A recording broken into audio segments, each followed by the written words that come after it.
Good morning, and welcome back to Part 2 of the National Fuse, Lost Soul, a Confederate Soldier in New England.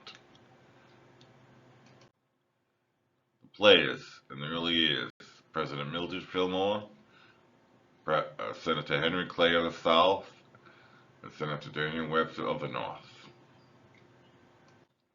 Two senators, a northern and a southern senator, proposed a compromise that wouldn't please either side, but preserve the Union. President Fillmore signed into law Daniel Webster and Henry Clay's bill, which prohibited slavery in California, but took a hands-off approach to the issue in the new territories of Utah and New Mexico.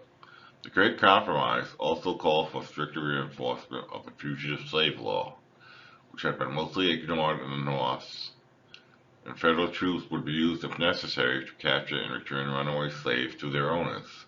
Many Americans were relieved, but statehood was inevitable for territories in the Midwest. The debate on slavery would not go away.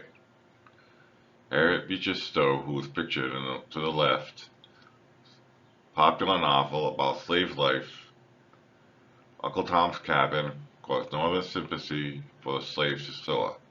The book provided the average American with a rare glimpse into plantation life, and suddenly everyone had an opinion on slavery. In 1845, the not-so-United States tried once again to sidestep the issue of states' rights. With the creators of the Great Compromise gone, the mood in the Senate chamber was foul. The new Senate replaced reason with anger and with confrontation. This time, the battleground was Kansas. One of the most powerful figures in the Senate was Stephen Douglas of Illinois, a Northerner who owned nearly 150 slaves. Aware that a strong decision on slavery in Kansas might possibly have a negative impact on Illinois and possibly hinder the railroad he hoped to build there, Douglas pushed for a new compromise that left the decision of slavery in the hands of the settlers of Kansas and Nebraska.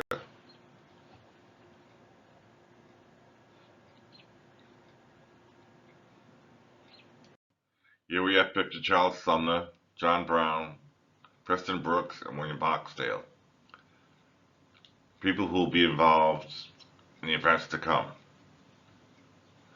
The short-sightedness of this agreement was immediately evident. Many Kansans believed they could settle the question for the entire nation. Pro-slavery men from Missouri began pouring over the border into Kansas and attacking anti-slavery settlements. Fanatical abolitionist John Brown organized a militia in Kansas and led an attack against an encampment of Missourians. The seeds of the Civil War had been planted.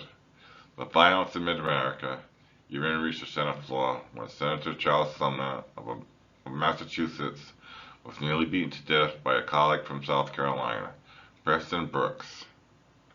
2 days earlier, during a passionate discourse on the evils of slavery, Sumner had insulted a senator from South Carolina who wasn't present.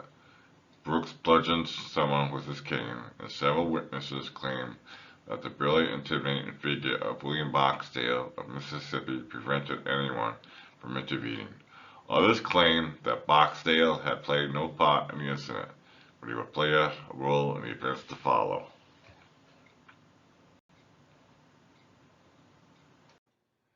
Dred Scott case and decision. The next year, the United States Supreme Court ruled in the Dred Scott case that a slave was not simply free because he had lived on free soil in Missouri for several years, and any slave traveling through a free territory was still the property of his master and could not seek protection of the federal government.